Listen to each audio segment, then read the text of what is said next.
झोपलं वाकूनच जातो त्याच्यामुळे खोलीत झोपतो नाही तर मी खोलीत तिला झोपत नाही हे तुम्हाला इथं मागचा अनुभव आहे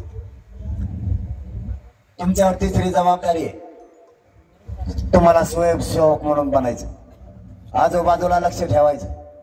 तुमच्यावर चौथी जबाबदारी आहे आपल्या रॅलीत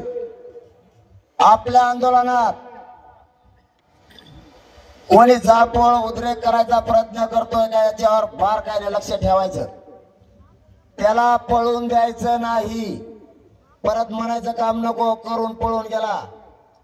जागेवर सगळ्यांना धरायचा त्याला बोट लावायचं आणि पोलिसांच्या गाडीत घुसळून टाकायचं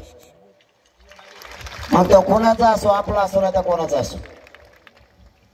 आपल्या माता माऊल्या प्रचंड संख्येने मुंबईला येणाऱ्या 26 तारखेला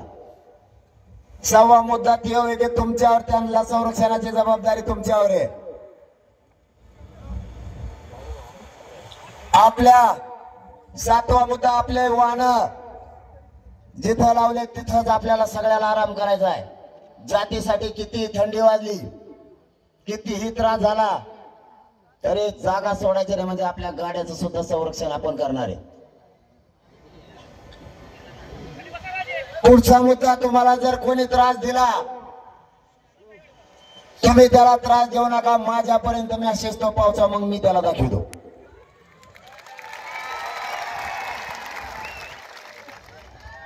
सरकारकडून काही तुमच्यावरती दडपण आणण्याचा प्रयत्न केला तर त्याला उत्तर तुम्ही देऊ नका त्याने तुम्हाला काठीनं बाजूला लोटलं तर ते मला येऊन सांगा त्याने लोटलंय अगोदर तुम्ही मला विचारल्याशिवाय कोणती ऍक्शन घेऊ नका त्याच्यानंतरचा मुद्दा विघ्न संतोषी आजूबाजूला दिसतेत का आपल्या नावाखाली